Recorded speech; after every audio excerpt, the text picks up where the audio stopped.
topic is how to overcome decision analysis. What profession do the best liar in the world have? Politician. Lawyer. Politician.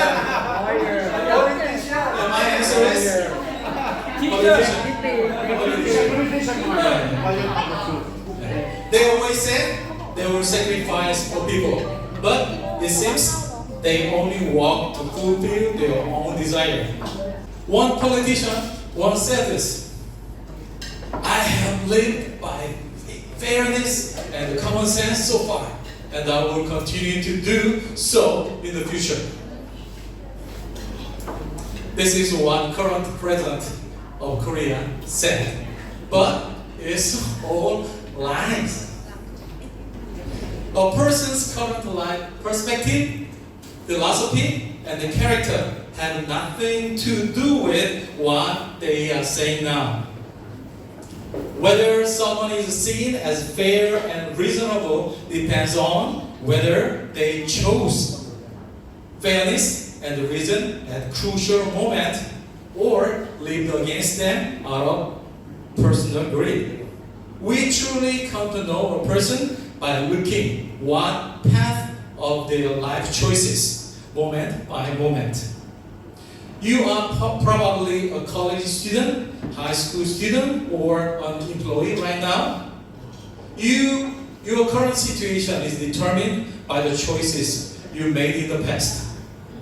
You could have chosen to study or not, but you chose to study, which made you a good college or high school student now. You could have chosen to live in the SEC dormitory or not, but you decided to live there, which is why you are here with me. You could have chosen to come to JTV today or not, but you chose to come, so we are here meeting and talking today.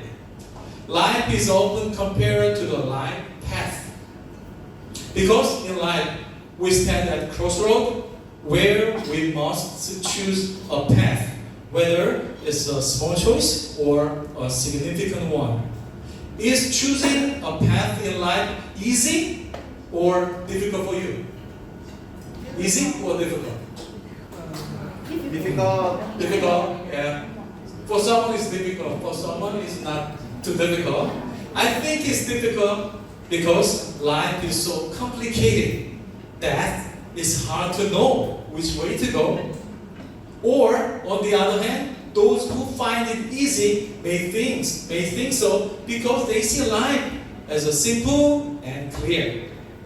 So we can say it this way: to be a good decision maker, not life, need to be simple and clear. Is it correct? Yeah. And the method to simplify life is straightforward, very simple. You must have a clear life goal. Whether you are in a taxi or on a motorcycle, if you have a clear destination, there is no reason to hesitate at a crossroad. What is your life's destination? It might be hard to answer. Some people say this. They say their goal is to live happily. Since happiness requires some money, earning money becomes the goal. But when asked, are you happy? Most people say, no, I'm not happy.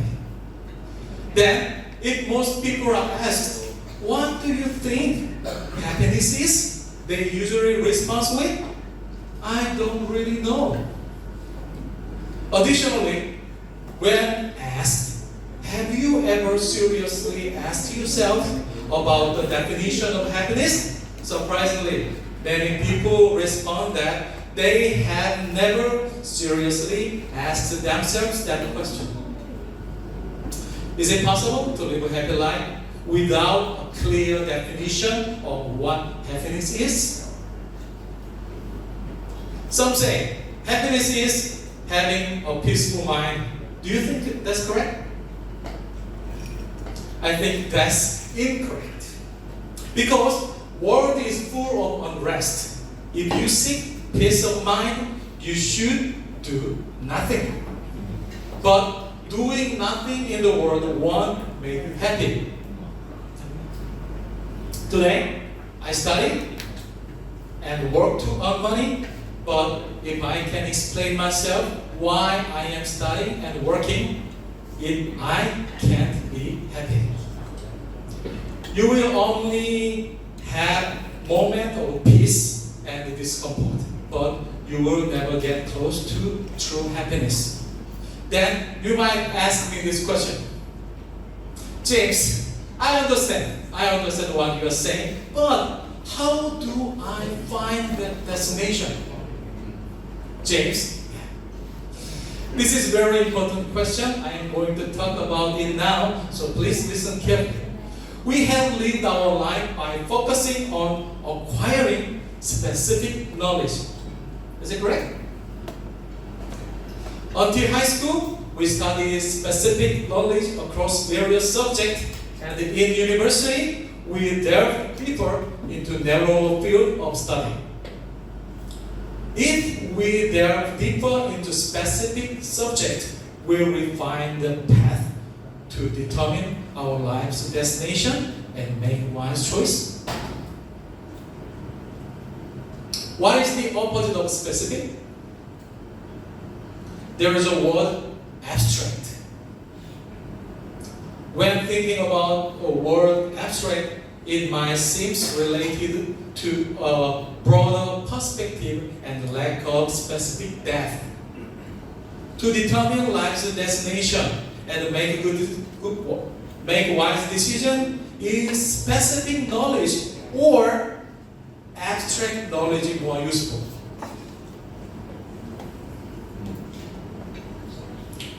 By looking at this picture, you might understanding the point I'm trying to make.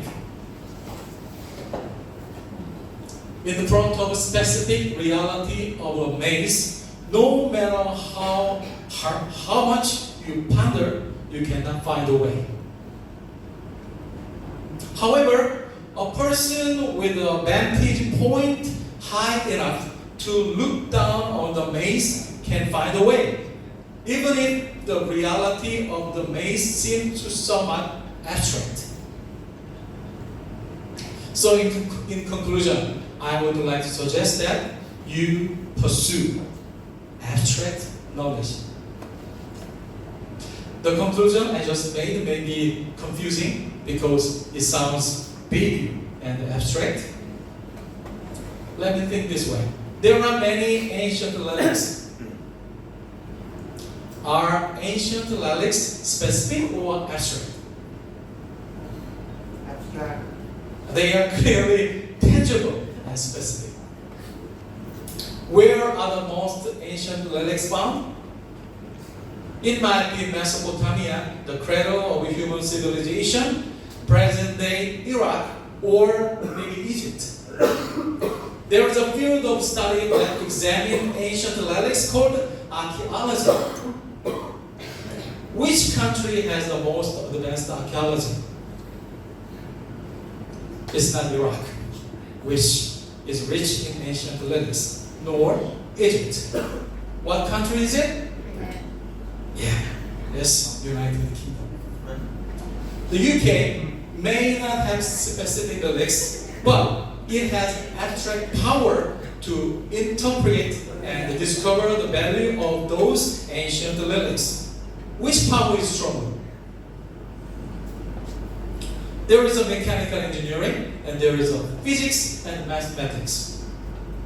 Which of two is specific and which is abstract? There is a medicine and there is chemistry. Which of the two is specific and which is abstract? There is a law and there is a philosophy. Which of the two is specific and which is abstract? Which is more powerful? specific disciplines or abstract one? Which is powerful?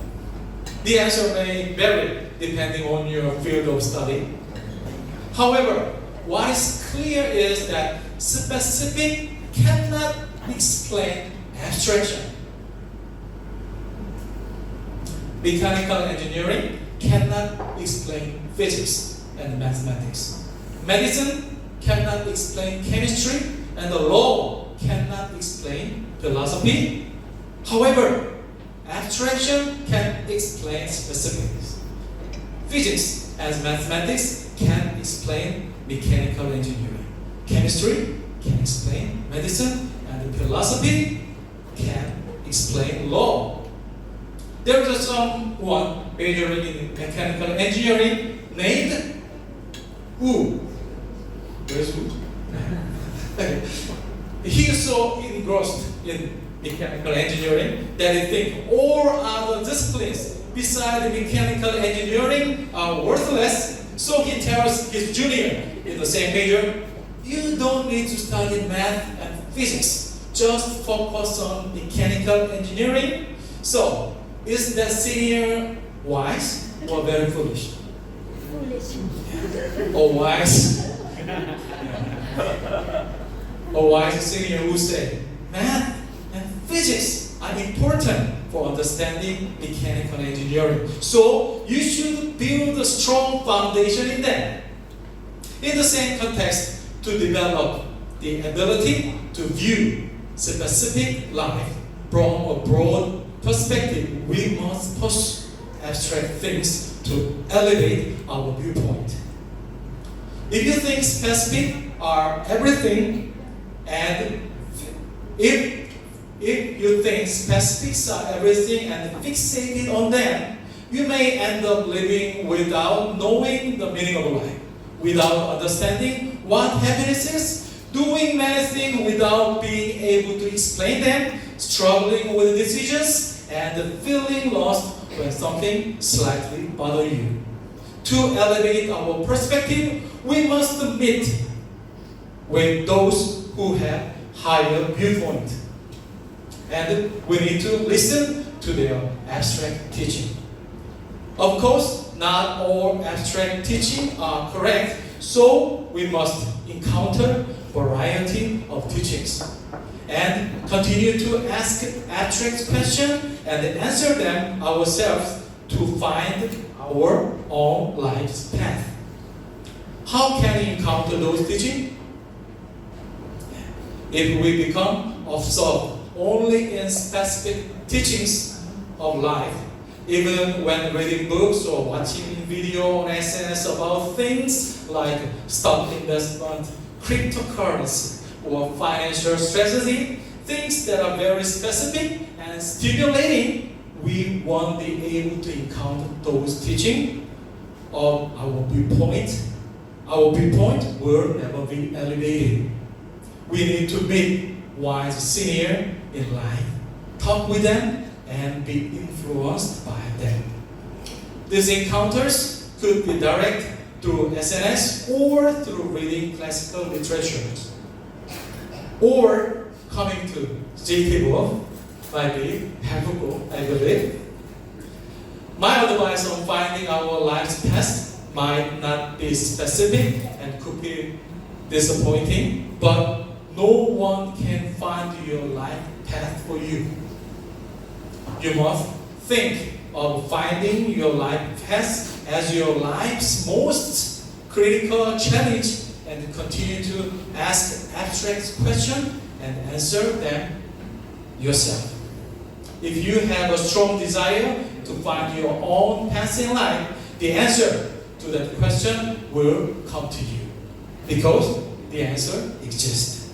However, if you do not ask, you will never find those answers. And if they are waiting right next to you, you mostly like to pass them by. What is the most abstract disciplines in this world?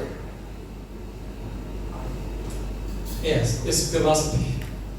Philosophy is about constantly asking various abstract questions and attempting to answer that. So the title of today's lecture, How to Overcome Decision Paralysis, can be summarized as everyone become a philosopher. Then, is there any discipline more abstract than philosophy? It's theology. Do you remember I mentioned that in the first J-table session that THE in theology stand for God.